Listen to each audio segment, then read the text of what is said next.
Boa noite, meus irmãos, a graça e a paz do Senhor para todos. Quero agradecer, meu nome é de Rosélia, mais uma vez por estarmos aqui nesse tempo de reflexão sobre os valores da família, à luz da palavra de Deus, da companhia também de toda essa turma, todos esses casais ali, aquele fim de semana. Quero agradecer pelos mimos também, gostei muito dos bonés, né, que nós ganhamos, aqueles bonezinhos maravilhosos, e essa Bíblia também muito, muito bonita, que cada um de nós recebeu, muito obrigado, vou ler todinha, e isso me dá muita alegria, né? E nós vamos hoje refletir um pouco sobre uma guinada na história familiar. A gente começou refletindo sobre a santidade na escolha, na sexta-feira à noite. No sábado pela manhã a gente conversou um pouco sobre a santidade na parceria. No sábado à noite a gente conversou um pouco sobre a santidade aparente, a história de Ananias e Safira, a santidade na escolha, Isaac e Rebeca, a santidade na parceria, Priscila e Áquila, a santidade aparente, foi de Ananias e Safira, aquele casal, né, que a Bíblia traz mais notícias sobre ele. E hoje pela manhã, a santidade plena, com o modelo daquele casal maravilhoso, né, que foi José e Maria, que foram instrumentos do Senhor para que o Filho dele, Jesus Cristo, nosso Salvador, pudesse vir ao mundo. Como hoje nós estamos num ambiente muito mais familiar do que conjugal, então a nossa reflexão vai ser no âmbito da família, né? Abrindo um pouco mais o leque do casal para as relações familiares. Eu quero convidá-los a abrir no primeiro livro das Crônicas, no capítulo 7, nós vamos ler os versos de 20 até 24. Primeiro livro das Crônicas, ou Primeiras Crônicas, 7, de 20 a 24.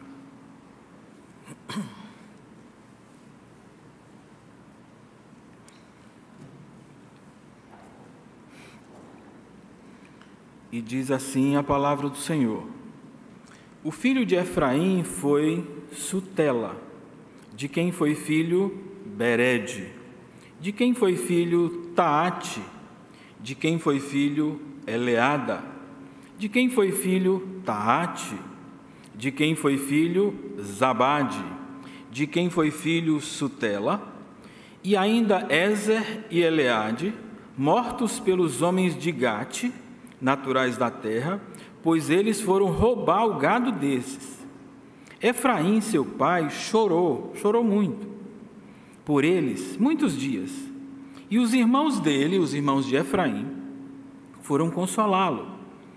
Depois teve relações com a sua mulher, e ela ficou grávida, e teve um filho, a quem ele chamou de Berias, por causa da desgraça que sua família havia sofrido. Sua filha, a filha de Berias, foi Será, que edificou Bet-Oron de baixo e Bet-Oron de cima, bem como Uzem-Será. Que o Senhor nos ajude no entendimento da sua palavra que nós acabamos de ler. Amém? Vamos orar mais uma vez? Quero convidá-lo a fechar os seus olhos, baixar sua cabeça, a gente vai falar com Deus. Senhor, muito obrigado pela riqueza eterna da sua palavra, que fala sempre ao nosso coração de uma forma tão bonita. Nós queremos te agradecer pelos valores da família que permeiam toda a Escritura, porque o Senhor é aquele Deus que criou a família e deseja que nós, como pessoas, casais e famílias, possamos viver melhor à luz dos seus valores. Queremos pedir que o seu Espírito Santo, que é o nosso ensinador e professor por excelência, ele possa falar aos nossos corações nessa noite. Em nome de Jesus. Amém. Eu gosto muito de ler a Bíblia assim, direto. Eu leio do começo ao fim, depois eu volto para o começo. Há muitas passagens bonitas, muitas histórias empolgantes, muitas histórias emocionantes. Mas eu confesso que os primeiros 9 capítulos do livro de Crônicas, o primeiro livro das Crônicas, eles são alguns capítulos muito cansativos. E eu quero convidar você a voltar, se você está com a Bíblia de papel, por exemplo, desde o capítulo 1 do primeiro livro das Crônicas, nós temos até o capítulo 9 apenas nomes de pessoas, eram registros, né? Fulano, filho de fulano e tal. São 9 capítulos assim. E nós temos 2 destaques que eu acho muito interessantes. O primeiro é o destaque da história do nosso querido...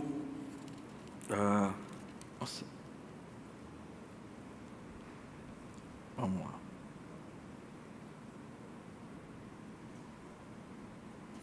No capítulo 4, versículo 9 e 10, nós temos a história de Jabes, que é um destaquezinho pequeno aí nessa história. E depois continua nomes e nomes e nomes, e no capítulo 7 nós temos essa história que nós acabamos de ler. Essa história, para mim, ela é muito interessante, porque ela fala de alguns detalhes bem importantes na nossa vida, que são alguns aspectos da nossa vida genética e da nossa vida social. De forma geral, há 2 grandes influências na nossa vida, que são as influências genéticas e as influências sociais, né? Por exemplo, a influência genética a gente não pode mudar, a gente só pode ajustar, né? Eu gosto de contar o exemplo da minha visão. A minha mãe, ela é míope e tem astigmatismo, então me deixou essa herança genética. O que é que eu posso fazer com isso? Eu posso ajustar, eu posso procurar um profissional da oftalmologia, ele vai me ajudar e tal, e até hoje eu uso óculos e eu não me lembro da minha vida sem óculos. Todas as fotos que eu tenho desde pequeno são fotos com óculos, porque eu sempre usei óculos. A segunda é a social, ou seja, as influências que a gente tem em todos os ambientes que a gente convive desde a nossa infância. Quando a gente nasce, então a gente convive na nossa família, somos apenas filhos. Depois a gente começa a crescer um pouquinho mais, a gente se torna aluno de uma escola. Depois a gente começa a frequentar uma igreja, então nós somos congregados de uma igreja. Depois a gente começa a jogar algum tipo de esporte, algum clube, e a gente se torna um atleta, e assim por diante. A gente faz um curso na faculdade, a gente se forma, a gente se torna um profissional, a gente casa, a gente se torna marido, esposa, e assim por diante. Então, todos esses ambientes nos quais a gente cresce, se desenvolve, eles deixam coisas boas e coisas difíceis na nossa vida.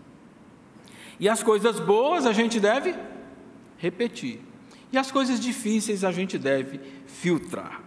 E essa história desse homem, e essa história dessa família como um todo, ela é muito, muito interessante, alguns aspectos importantes. O versículo 21 nos fala de uma grande tragédia na família de Efraim.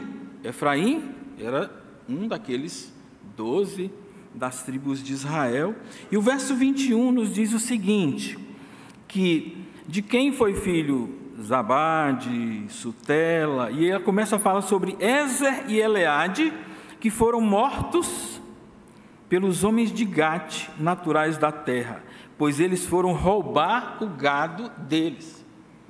Isso me chama muita atenção, né?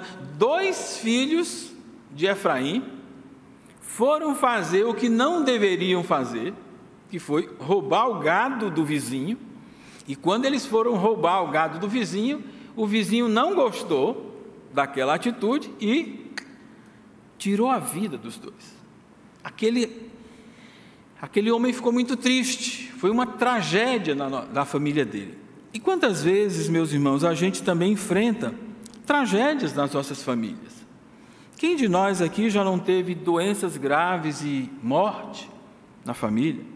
Quem de nós já não passou por algum momento de um aperto financeiro, algumas crises relacionais, acidentes inesperados em viagens ou situações semelhantes, atropelamentos e tudo mais, e aquela família estava passando por uma dor enorme.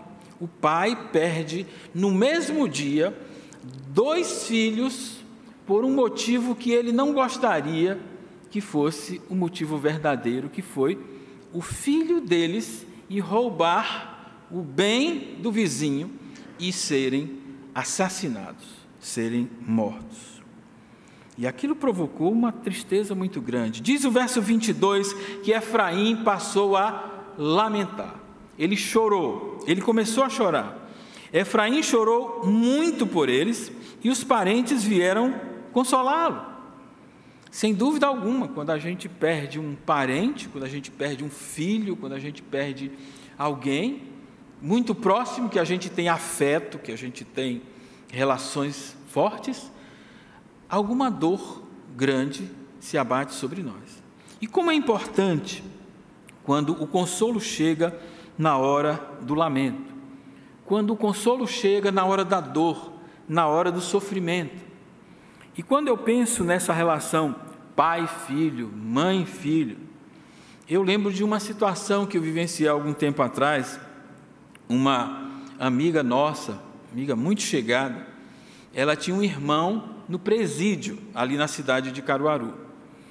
E no Dia das Mães, ela resolveu oferecer um café para todas as mães que iriam visitar os seus parentes, os seus filhos, de forma específica, ali naquele presídio na cidade de Caruaru. E ela disse: a gente vai fazer um café, mas eu queria convidar você para dar uma rápida palavra lá para essas mães. Você pode ir? E eu lembro daquela cena tão forte, né? A gente montou a mesa assim, com o café, bolos, pães e tudo mais, leite, essa coisa toda de café. E havia um espaçozinho mais alto que eu subi, e tinha muitas mulheres. Algumas delas tinham chegado às 5 horas da manhã, porque tem que passar por todo aquele processo de revista. Muitas delas tinham um carimbo aqui no seu braço, que era o carimbo da autorização. E conversando com algumas daquelas mulheres, perguntando assim: quem foi que você veio visitar aqui? Ela disse: eu vim visitar o meu filho.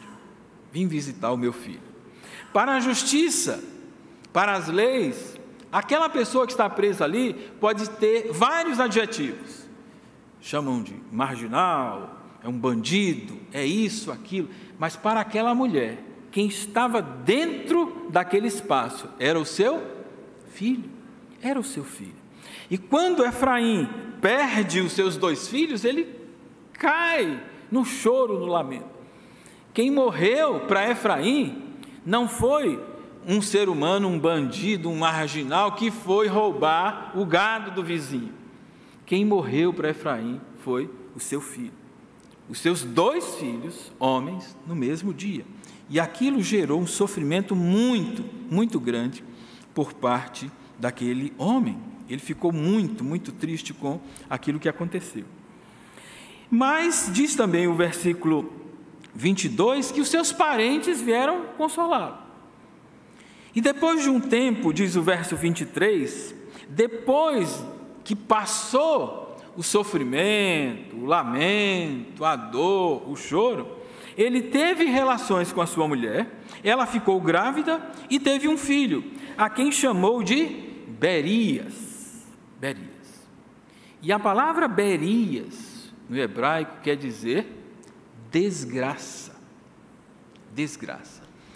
Efraim pegou o episódio da morte dos seus 2 filhos e estigmatizou no filho que nasceu logo após aquele episódio dramático. Ele deu o nome de Berias, que quer dizer desgraça, porque a nossa família está atravessando um período de desgraça. A desgraça é muito grande no nosso meio. E quantas vezes, meus irmãos, isso pode acontecer na nossa vida? Isso pode acontecer na nossa vida. Os nossos pais, os nossos avós, tios ou pessoas que nos ajudam a crescer, porque nós só estamos aqui hoje porque alguém nos amou e alguém nos alimentou.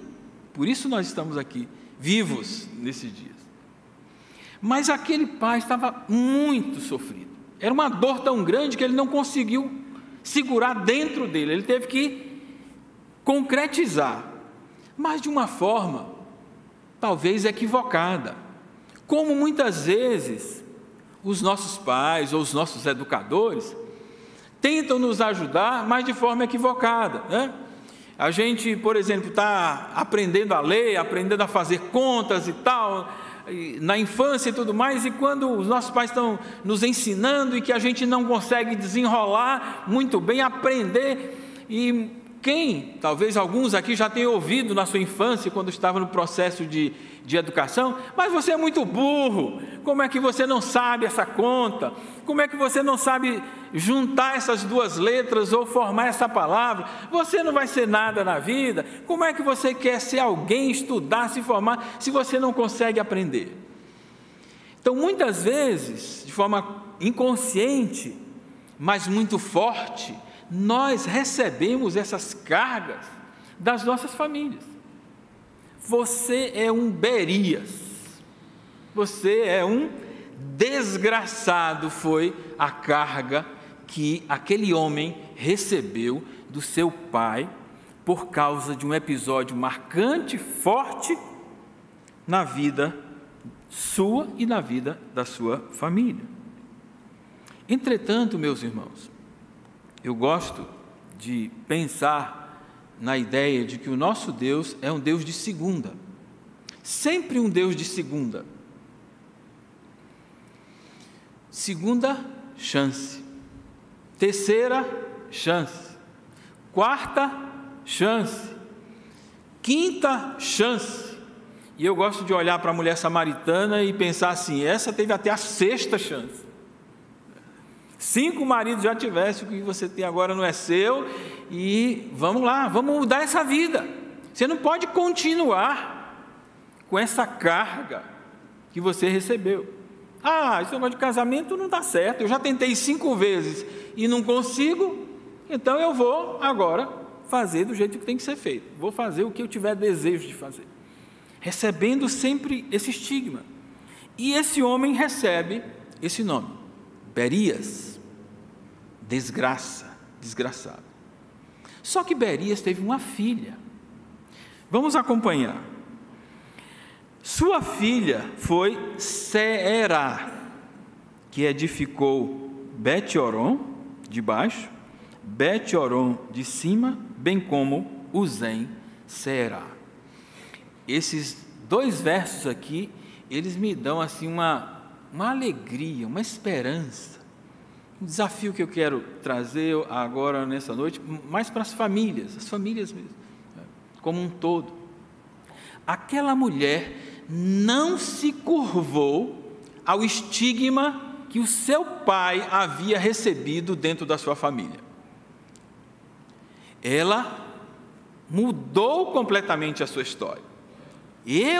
Berias, desgraça, não. Quando a gente olha para esse texto, o que a gente vê são 2 coisas muito fortes, muito fortes. Primeiro, que ela era uma mulher, naquele tempo em que a sociedade era predominantemente masculina, muito mais do que nos nossos dias, nem se compara.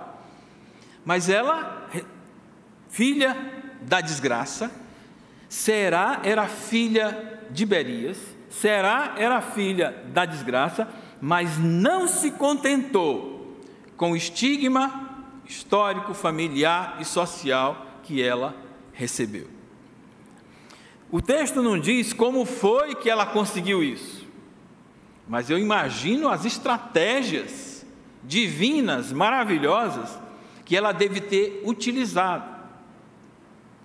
Porque o que a Bíblia nos diz, meus irmãos, no versículo 24, é que essa mulher edificou 3 cidades.